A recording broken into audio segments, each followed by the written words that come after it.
et comment ça n'a passé. Parce que tous les réseaux sociaux, na moi na moni a tout na yebi sanga se connaître image journée l'équipe na TV. Tout à sérieux. Biso na mboka na biso awa baloba ba publicité ba brasserie fait les carats na butu. Parce que ba information combien au total na mboka on attend na midi et les après-midi au balati biso image journée nenge Fali na Macron balati biso bien ça la publicité. Tout à fait. C'est étonnant. C'est étonnant. Macron a joué à bière à tomboli likolo. Et il a que né dans bala bandal de tout aboué vi na biso nyonso yango. OK. Parce que ce qui na ba moka musu c'est le Macron salé ça la matière. Ça matière. Mon président depuis Makamango banane Macron tambolaka. Macron est na bandal, c'était pas pour Fali. C'était pas pour Fali. Donc faut pas bailler Macron est na bandal pour na Fali. République, pourquoi Mélène Mixinte? Voilà. On doit se poser des questions. Macron, Castel, Macron. Non. Castel et Zali, il y a des Français. Ah, ok. Castel. Oh là là. Il y a une diplomatie. Exactement. Oh là là. Famille Castel. Parce que nous sommes à Bracongo. Président de la République. Ceux qui ont été surtout dans Mboka Bapaya. Ils ont déjà calé, ils ont programmé, ils ont calculé. Ma place n'y soit au Kende. Ils ont déjà calé. Donc, nous avons peut-être programme à Macron, tout le temps qui a noté. Voilà. Tout le monde est étonné comment Macron, la commune à Bandalung. Mais ils ont déjà établi. Bateau est-ce qu'on va éviter pour nous Fali a mis Macron. Non. Fali représente l'Afrique. Fali représente la République démocratique du Congo. Raf Ngindou, félicitations pour la promotion, c'est la rapport d'artiste. Que Dieu te bénisse. À connaît pas demander, il n'y a rien en face. Suivez Congo Promo TV avec le PDG Raf Ngindou. Nanenga mabete Congo Promo Raf Ngindou. Boga, en tout cas, félicitations, merci Sito. Ouais, balobi Raf Ngindou. Congo Promo toujours, grande puissance. Come Congo Promo qui t'orcos net in a film. Congo Promo, babunda nanango. Raf Ngindou. Congo Promo. What a plus, what another boss là. Congo Promo deux fois avec le boss Raf Ngindou. Il offre les jeunes leaders de la guerre. Artiste Nayo Congo Promo pour la promotion de toute la culture congolaise. Qui tape. Mesdames et messieurs, merci de rester toujours branchés dans cette émission Excellence, présentée toujours par moi-même, Scotty Kabal ou la justice de la presse. Voilà, donc j'ai un réel plaisir de savoir que vous êtes tellement nombreux et vous continuez toujours d'accorder une attention que largement soutenue dans cette émission Excellence. Vous savez bien que l'actualité reste dominée parce qu'il y a beaucoup des actualités, mais dominée d'abord par l'artiste Fali Poupa, Fala Memelibiso Macron Tina Bandal. Voilà, sur ces. Et cette émission, c'est une émission d'analyse et débat. Aujourd'hui, nous allons essayer un peu d'analyser ces sujets, ces grands sujets de l'artiste Fali Poupa, parce qu'il y a beaucoup des avis. Les avis sont partagés. Sur mon plateau, je suis avec un confrère, Jean-Louis Luonda. C'est avec lui que nous allons essayer un peu de passer ces très bons moments, toi analyser point par point. Qu'est-ce qui ne va pas? Mamouni, il fallait à Elibiso Macron à Kinshasa. Et là, on y a Malamou et Mimelibiso. Par rapport à Nenge Bisso Tozo Kanate, France, Rwanda, tout Fali ne devait pas. Est-ce que Fali peut avoir un niveau de décision? C'est un simple artiste parce que nous savons très bien que la visite d'abord du président Macron, c'était d'abord pour renforcer les relations diplomatiques, mais aussi de notre culture. Donc, je suis avec Jancy, que je salue déjà. Jancy, bon après-midi. Scotty, ouais. La justice. Ouais. Je te salue affectueusement. Ouais. Merci d'avoir prendre vraiment un maximum de temps pour préparer cet entretien. Ouais. Parce que nous avons vraiment eu le temps de préparer notre entretien. Voilà. Pour te nourrir. Public était à la biso et puis merci na Congo Promo. Voilà. Merci na réalisateur OP Aza derrière caméra. Parce que ceux qui bangote biso peut-être les mon boulot. Voilà. Et puis la CPL Makas. Voilà. Merci pour la disponibilité. Rappelle la zone Célio, voilà la fleur, on a jeté toujours. Voilà. on a sujet parce que ils ont belé ça fait débat. Tout banana nous mambo il est l'histoire depuis Congo à la Congo.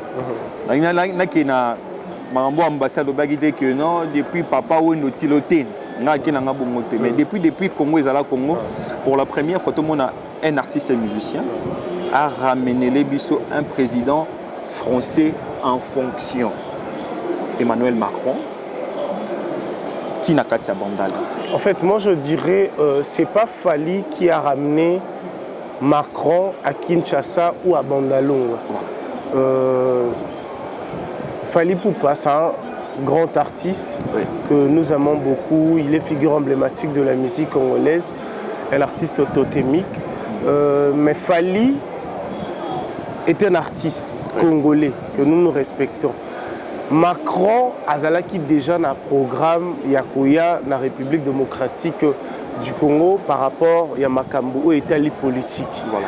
Déjà, président de la République, soki azokene na mboka mususu to na mboka bapaya. Ils allaient déjà calé, ils allaient programmé, ils allaient calculé, ma place n'y soit au Kende. Ils allaient déjà calé.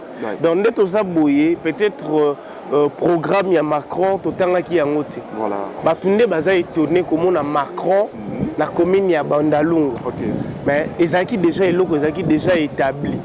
Mais ezalaki propagé te na ba congolais ba que non après institut française Macron a roya na Bandal. Kaka non Macron roya na institut française parce que nous avons vu aussi la présence de notre ministre au hasard ministre en communication Patrick Mouya, au hasard porte-parole il y a gouvernement parce que Patrick Mouya sa présence c'est pas Karapoya vendre à la Bandal, to Azamo na Bandal, non. Voilà. Patrick Mouya est venu représenter le gouvernement et puis le président de la République. Tout à fait. Donc il a accompagné Kikaka Macron par rapport il y a programme to calendrier nenge sengele laki Macron ya na commune ya Bandalungwa. Bato esko ba yebité pour na bango Fally amemi Macron. Voilà. Non, Fally représente l'Afrique. Fally représente la République démocratique du Congo. Fally est un natif ya Bandalungwa. Si kotango lisolo ane beta maki par rapport. Fally aussi c'était peut-être parmi les requêtes à Fally. Okay. Parce que Macron, oui, Macron président depuis Makamangwe banane Macron tambolaka. Macron est na Bandal, c'était pas pour Fally. C'était pas pour Fally. Voilà. Donc faut pas que Macron est na Bandal. Parce qu'il y a des gens qui disent que peut-être Fally l'a proposé pendant, après ma cérémonie institut français, en fait, Fally l'a proposé, tout ça. Macron Azali, président d'abord Azarana Mité. Le président n'a pas d'amis. Félix Tshisekedi, président de la République, Azana Mastane par exemple, musicien, a proposé il faut mettre tour na commune, na matete, na natif ya matete, na loba neni pour ninga na président neni beta tour na nini non non. Et ça na ba service mobimba o elandelaka. Kobima ya président de la République. Non, Macron revend na teka na Congo avant la bombe mangala Bandal parce que Bandal c'est Paris. Et ça la mabongoté. Non, normalement service et renseignement, il faut quitter. Jusqu'à ne ba moni Macron na Bandal bongo et ça là qui même avant peut-être avant 72 heures ou bien avant combien de jours et ça qui na batu déjà service et qui est contrôlé qui déjà Bandal et l'andela qui Bandal maramona tout. Voilà. To me mangoté na polémique, to me mangoté ceux qui n'andeni ni mais c'est quelque chose côté il faut féliciter, il faut tout féliciter parce que tikali na histoire que président Macron ayaki na kin aye na commune na Bandalungwa pour na ba natif ya Bandalungwa ba notable Bandalungwa pour na bango c'est bien, c'est une fierté. C'est une fierté. Donc il faut tout applaudir. Mais jusqu'à ce point-là comme un peu Amoni a présenté ma Macron bière parce qu'il y a un peu des systèmes à débat. La bière que je ne peux pas citer le nom, mais c'est une bière locale. Ok. À Como Melango, en public comme ça, ils arrivent maintenant exemple à bien par rapport à la jeunesse de Bandalungwa, nettoyer Baradia, Bandal, Nengue, Zalara. Et les gens peut-être Boulaki, Macron pourrait visiter l'université, valoriser Belé, où ils ont prôné quand même la valeur, il y a jeunesse, il y a Congolais, mais na Bandalungwa déjà, encore la bière, na Maboko, mais là c'était pas vraiment un bon exemple. En fait, moi et Laurent, on a place, il y a bière Wana. Quand ça brille chez les voisins, on ne fête pas. Faites pas. Le Congo est en train de brûler Voilà. à l'est du pays. Aux Omona. Exemple Wana, je n'ai pas aimé. Ah, ok. Moi personnellement, je n'ai pas aimé parce que sur Talina Katia Maramwana, publicité Moreleki Wana, Yarusarana. Oh là là. Publicité l'équipe Makassi parce que Fali lui-même il a présenté son sponsor. Ouais. C'était en tant qu'ambassadeur. En tant qu'ambassadeur. Voilà. Moi je vais citer le nom par exemple il y a Mixine, Voilà. classe. Fallait à l'action. Macron, lui étant que président de la République, pourquoi Mélène Mixine? Voilà. On doit se poser des questions. Macron, Castel, Macron, non. Castel et Zali, il y a des Français. Ah, ok. Castel. Oh là là. Il y a une diplomatie. Exactement. Oh là là. Famille Castel. Parce Voilà. que moi, je suis à Bracongo. Au Romona, na maison de vin na bango. Parce que ceux qui sont en Europe, au monde, il y a à Castel et Zalaga. Au monde, même des vins. Il y a Castel. Si vous avez sur Google, il y a famille Castel. Ils sont français. Ok. En fait, si Macron a joué qui Castel, bien réservé. Les jeunes des alliés n'était pas hasard. C'était pas hasard. Okay. C'était pas hasard parce que il n'est qu'un des alliés. Maman sang les alliés. Et après pour la même bière n'a fallu. Vous avez il a qui est Castel parce que Castel les est français. Mais contenu aux la carte les local. Voilà. Ok. Vous avez Castel aux salamana qui les a local. Mais comme il y a Castel, ils ont famille Mobimba. Tout à fait. Vous avez ils ont famille Penza Mobimba, ils ont en France, ils ont en Europe.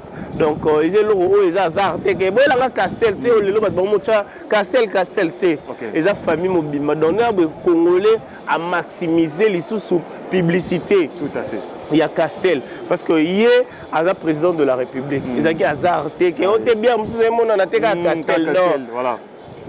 Macron, s'il a voulu montrer Azana Kin, mais famille Castel, les appétits na Kin. Il y a un moni à Tombola qui a la Kissi et puis à Méli. Mais ce bolandi, image, il fallait à Mélaïté. Il fallait à Mélaïté. Voilà. Il fallait à Mélaïté parce que quand on a dit que dès l'information en Ango, Fali ne prend pas la bière. Mais Aïga, on a la fausse. Il prend que du champagne. Ah, ok. Du champagne, de l'eau, du jus, voilà.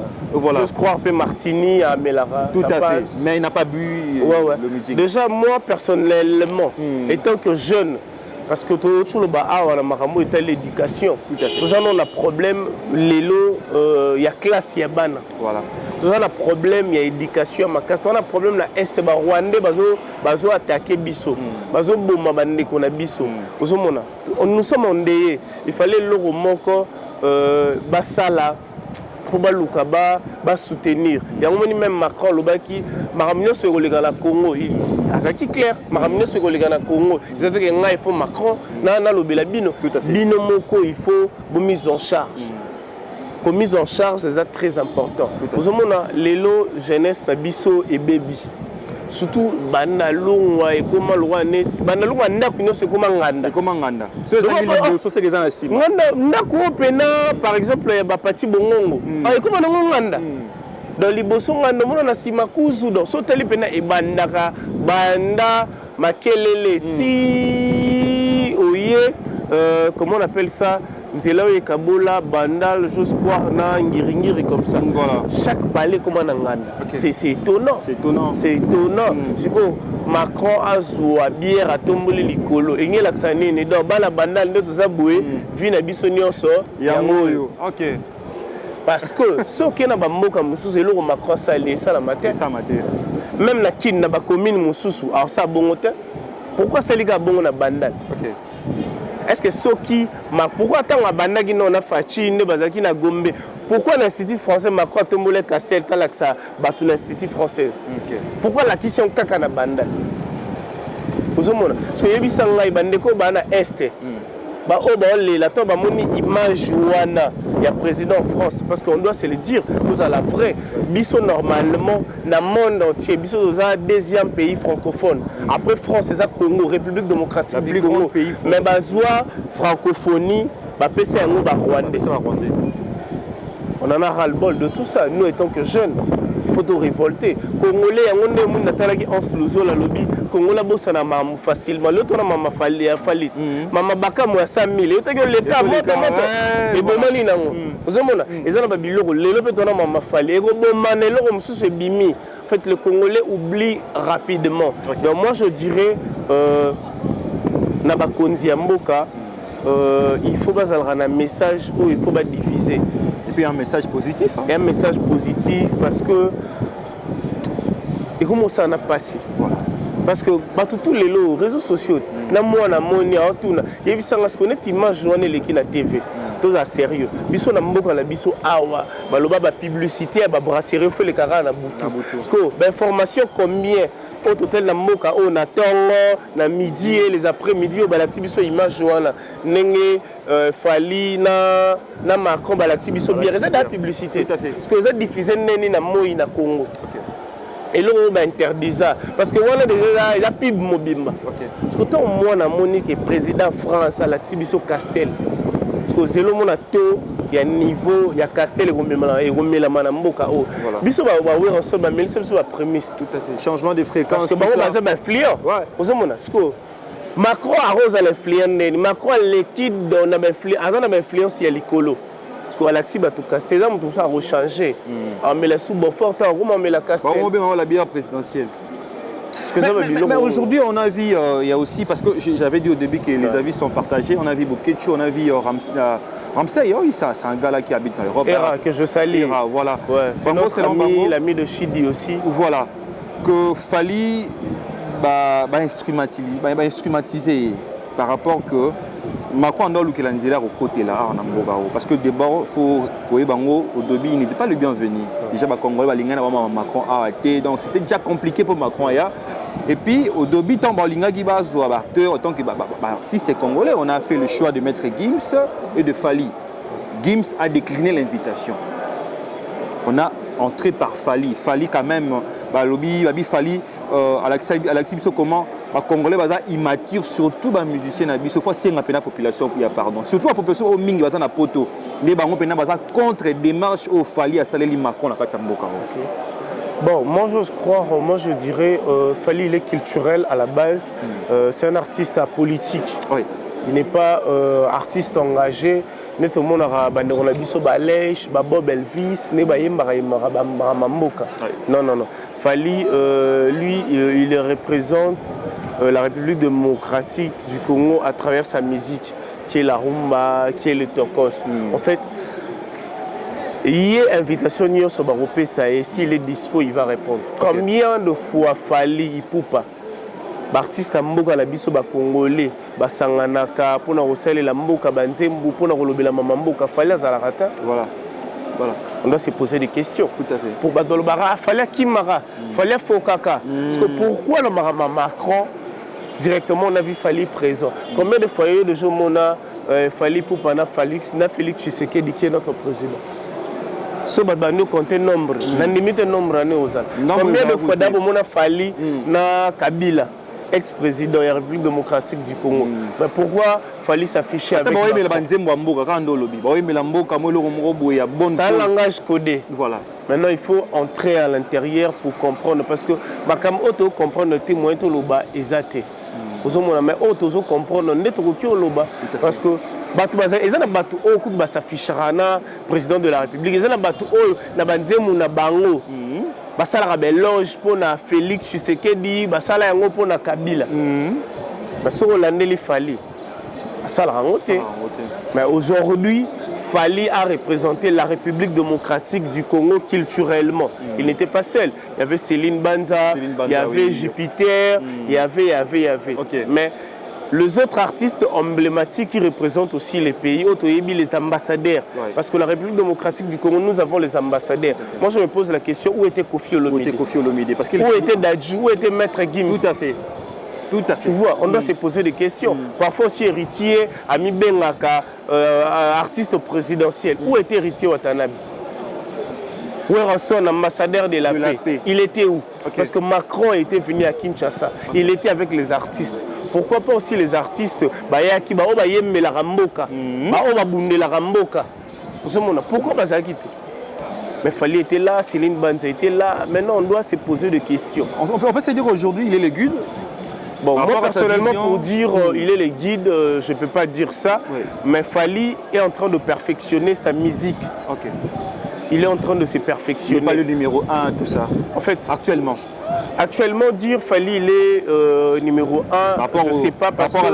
rapport à la réalisation, par rapport aux chiffres, tout ça, Fally. Déjà, le chiffre de Fally, je ne sais pas, je ne maîtrise pas. Moi, je suis numéro 1 exact parce que je ne suis pas certifié na Kin Parade, na France Parade, investigation pour ceux qui artistes numéro 1. Non, moi, je ne suis pas dans ça. Donc, moi, je proclamé Fally Kaza numéro 1. Okay. Parce qu'avant de proclamer Moutaza numéro 1, il faut l'amener la maramone parce que la classe est à bon. Tant d'enseignants, de professeurs, de sabiso, aussi moi pour proclamer. Donc il faut y avoir maîtriser. Maintenant, s'il faut parler de Fally numéro 1, il faut ce qu'on a zonga, na bana rolande la maramwa Fally, la l'année maramwa artiste et nous sonner na royer que Né numéro 1, nga una zeko yisa batu na kala. Tout ça là pour tout débat mon ba master que je vais pas citer les noms. Na yisa bango et un artiste au ba représenter la République démocratique du Congo positivement au bino boyebité. Mais bino ozaka na bato botanga Raphaël Regola, Fally Poupa, Inos Bi. Nga na tanga bango comme Jupiter. Lui aussi il a été reçu par Macron, oui. Mais Jupiter c'est parmi les artistes congolais qui voyagent trop avec son orchestre. Avec Bandou les belé koleka artiste écoute ya rumba. Yep no rappé que akena ki Pékin abeti ndula kena ki Japon kena Corée ba festival o ya kena. Ce qui va rumiste na biso ba ko kende mais to là la répéter. Chaque fois actualité ngezala. Mais aujourd'hui nous avons vu Jupiter avec Macron ba tout ba la recherche ba Jupiter azanani. Nous tous na moi ba jeune mo ba ça débat. Tout le monde qui est là, tout le monde a coco. Tu vois, c'était Jupiter, un artiste congolais qui habite dans la commune de Lemba. Parce que les gens vont comprendre, l'artiste Jupiter n'est pas grandeur. Voilà. Mais dans tout ça, il faut aussi photoclore dans un débat. Qu'est-ce que la visite de Macron na la culture, parce que tu lobby a qui plus côté diplomatique et puis culturel. Qu'est-ce qui nous a ramené Macron? En fait, c'est dire culturellement, parce que moi je vois plus la politique, la diplomatie. Tout le monde qui mange la diplomatie, mais culturellement, tout le monde qui il était allé visiter aussi, comment ça s'appelle, ça viendra. Mais culturellement, culturellement, et ses représentants. Oui, avoir les artistes Fally Poupa, parce que Fally Poupa, il est l'emblème de la musique congolaise. Mais il fallait vraiment programme Moro Salama. Ce qui est vraiment pour la culture, culture et la musique. Tout à fait. Tout ça, le saxophone, tout ça, le sculpteur, tout ça, il fallait ce que ça voilà. Le président Macron. On appelle la monnaie, on appelle si na mon côté présenter non parce que biso moro on doit se prendre en charge. Tout à fait. Congolais il faut se prendre en charge. Mon Macron lobby et ça que makamuni soka fongai pour ngapela la musala responsabiliser na biso to bango ne ba responsable et ça le roi n'est pas OK na banzela ba mitendi mususu ndeze ya robeba. Est-ce qu'il faut Macron de taper sa mot d'ordre de Babongsango? Non. On doit se prendre nous en charge. Nous avons un président, nous avons un gouvernement où ils ont landela on doit se prendre en charge. Voilà, on doit se prendre en charge. Je pense que Fally n'a pas de problème. Sauf vous avez incriminé les Fally. Moi, je dirais même le numéro 1 de ces pays a été Macron. Il a réussi Macron. Le Premier ministre était avec Macron. Félix, c'est une institution. Il a été avec Macron. Si vous avez un bateau, c'est pas Fally. Laissons notre Fally, à la musique naïe. Fally a profité na aura naïe, na komo naïe, parce que c'est historique. Bateau ba yebité ba loba. Fally a même qui Macron na bandal. Voilà. Parce que bateau ba yebité basé belé. Pour les bateau ba yebi. OK. Vous mona donc etikali na mutu ya bana bandal bana kasavubu. Pour bana kasavubu baza komi tuna ndeni Macron yé na kasavubu te. Ayi na kasavubu te. Ndeni na matetete. Pourquoi il y a bandal? Parce qu'il faut faire de recherche pour la royeba. Pourquoi il y a bandal? De bandal. pourquoi ayaki, pourquoi en fait pourquoi bandal, pourquoi pas bière kaka na bandal. Ouais. On a expliqué déjà bière comme moi la Castel, les famille Castel, les à la France, tout le monde. On va mettre na Google Castel. Voilà. Bah on a Google Castel au Macron Simbet. Oh là là. Soit mettre na Castel, bah on a Castel on a té. Bah on a na Castel à vin, bah on a famille Castel et puis peut-être ainsi de suite. Bah on a ce que bière locale, il y a République démocratique du Congo, il y a Bracongo, né Castel.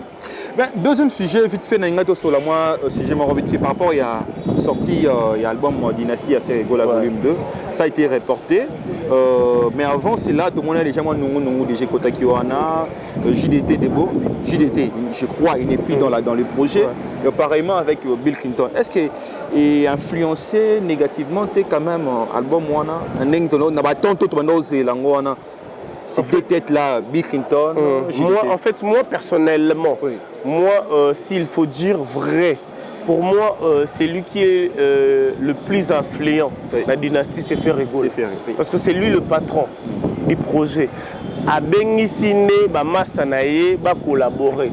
À ta dynastie, à ta Céléo, à ta Nenge, à ta Balongwe, faire soit sali yango na batunaye et les carabins.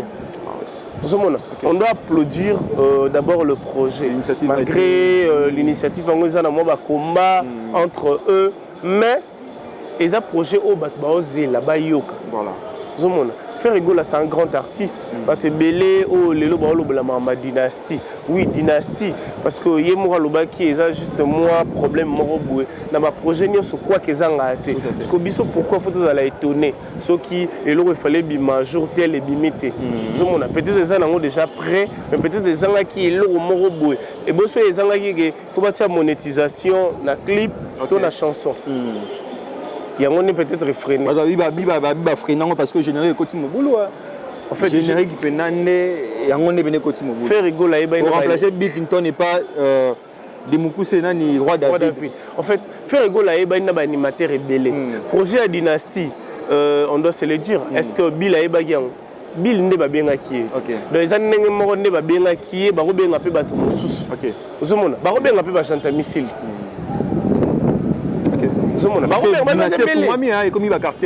Exactement.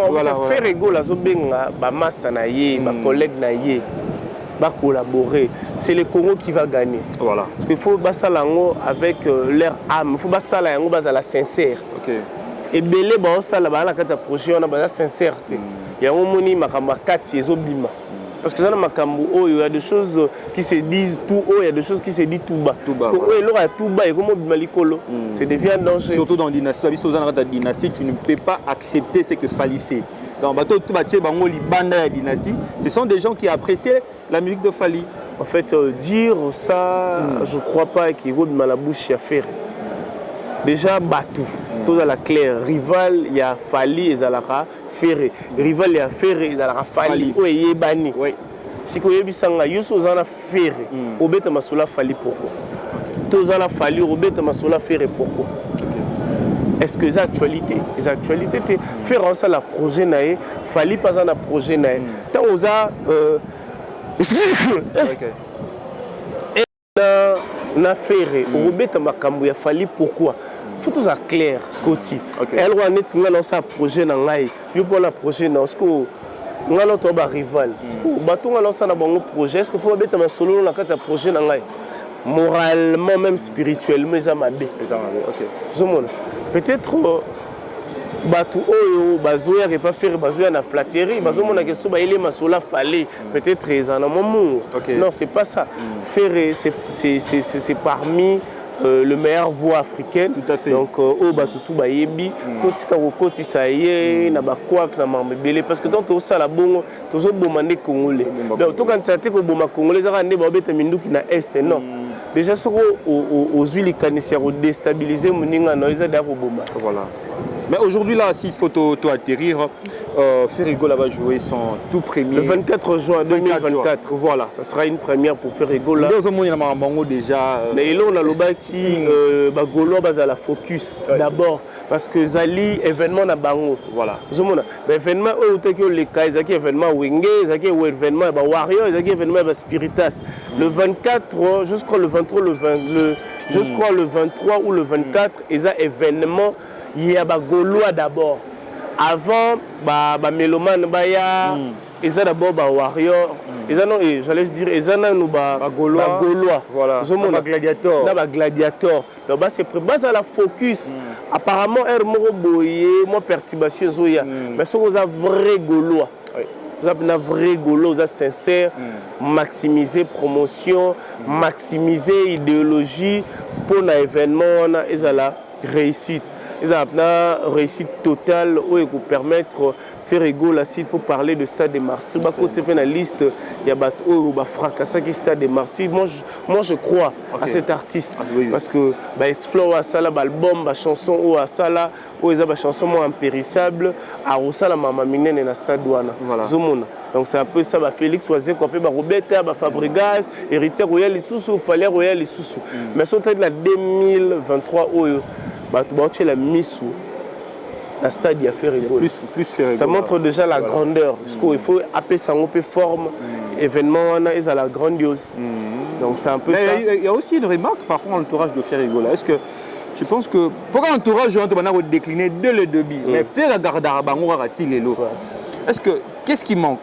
C'est l'intelligence, ce sont les stratégies autour de l'artiste Ferrigola. Parce que tout le monde, n'importe qui sur ce plateau, il faut que Ferrigola a de valeur, a des potentialités, a la qualité, tout. C'est un grand musique. Mais on reproche toujours quelque chose dans son entourage.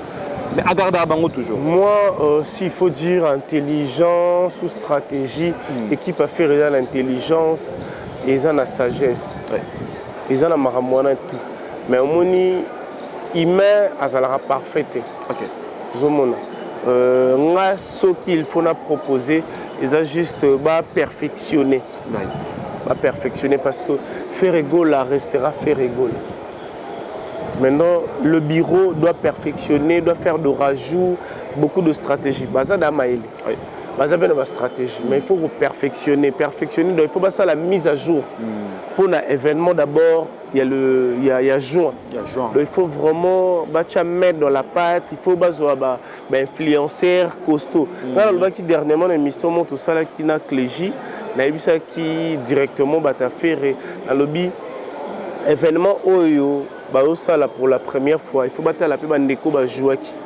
Battre la défaut na ba qualité na bango. Ils doivent attaquer l'adversaire dans son camp. Tout à fait. Il y a des influenceurs qui influencent les événements. On appelle ça exemple net il y a Fio Abinara Jenny. Jenny est danseuse à Falite. Voilà. Jenny est danseuse professionnelle. Pourquoi pas faire épée organisation à faire ZUEP. On peut te payer combien pour influencer l'événement, pour danser dans cet événement, toi et ton groupe. Ce qui n'a boy, Walanda Warrior. Mais ce qu'on dit, c'est des artistes professionnels. Est-ce qu'il y a une présence, il y a Fiona et créer de la polémique? Tout à fait. Ça influence déjà l'événement. Voilà. Et puis à part ça, aujourd'hui, dans le Congo, à Kinshasa, on a des influenceurs. On a influencé tout le monde sur le réseau, dans TikTok, Facebook, Instagram. Parce que il faut que une idéologie. Si on a influencer l'événement, même événement des Arabes pour dans la Kinté. Dans la province, dans la Côte d'Ivoire et les autres. Ils ont des artistes, comédiens, humoristes, dans la Côte d'Ivoire, des millions de mille personnes. Parce que typiquement humour d'abord mususu mukuse musu munene boye ba mimara ba lobaraté. Le bazabatu oyo ba influencer pe événement ya Ferrigola. Le bazabatu bazui l'art na bango ba ye ba sali mam na mo to la la boto la muga na kimbu buto mona edoxi na grand P. Voilà. Ebelo risala mboko et ndombi sala. Parce que pourquoi pas on a Côte d'Ivoire sope bazui bango parce que la Côte d'Ivoire ba yo ka faire. Makasi. Cameroun ba yo ka faire. Parce que bateau barozwa bango ba yé même ba grand P wana baroya. Des kuna déjà ba sali ba vidéo pour na faire makamwana pour na Stade des Martyrs. Donc biso il faut soutenir l'événement. Et puis ngala olinga ba Gaulois bazong en relation vraiment na wingé et au sala bien. Et au sala bien parce que moi bagarre wana au sala bien te faire à moi na wingé. Voilà. Il faut wingé soutenir. Okay. C'est important, ça va influencer aussi cet événement parce que place wana Stade des Martyrs dans Tsakate. OK. Place wana pour Bovanda. Normal, sans mouvement, il faut 80 000 places. Pour déborder, c'est qu'il y a 200 000. Parce que déjà, stade déjà à faire, il faut y aux Aloro, il a fallu des récits. Parce que dans minute au Stade des Martyrs, c'est rempli. Bah, qui est presque partout. Si on a maintenant 80 000 places, il faut pour la carte, on a béton. On a béton. Voilà, il faut mettre place. Il faut mettre place, monsieur Tony n'a bien. Mais aujourd'hui, c'est avec la configuration, c'est un peu compliqué. Mais s'il faut citer aujourd'hui, pourquoi? Parce que c'est notre grand frère, hein, Charlie Prince, on appelle ça Pembote Kotazali. Pourquoi il est là dans la voiture avec une fille? Je ne sais pas si c'est sa copine. Oui, petite Sabiso. Voilà, il a fallu faire ça la polémique. Mais c'est normal. Charlie Prince, il est chroniqueur de musique. Il faut auditionner Banzem. Okay. C'est son travail. Il a travaillé dans Bissonios. Tant album, artiste congolais bimi. Tant on voyage les bandes, on va poser des questions. Parce que les tiboués, ils ont confrère, il y a mingaït. Voilà. Peut-être à vous qui peut les bandes, il y a mis par rapport à l'album où il bimi, à expliquer pas l'album il y a fallu. C'est une manière de vendre l'artiste congolais. C'est idem. Donc il y a Charlie Prince à Salah Gina Mona on m'a bête. Bah tu n'es pas joué on m'a bête. On a dit que là yoka jour mort Charlie Prince à lobby, à la musique, il y a fallu. Non yoka tu es Zali bat batcha. Il a fallu faux chanteur. À la faux chanteur. On les autres dépendre naïe. Oui. On est combien à la musique, il y a faux chanteur là. C'est compliqué. Combien de personnes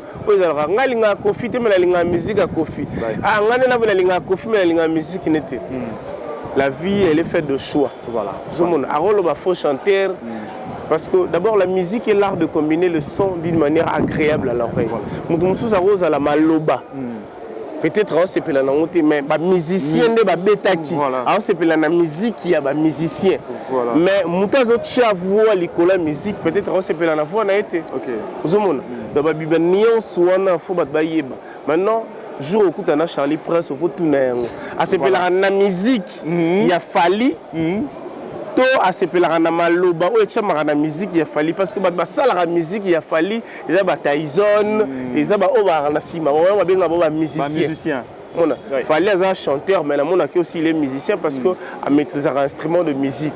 Il faut tuna faut que tuna Charlie Prince pour y aller bien soit disant de l'obia bien fali faut chanter c'est que soit bien fali pour na yeso kaza faut chanter c'est que musique au beta makana banzema fali neza bien. OK. Peut-être selon y est bon. Donc moi je trouve pas que c'est un problème.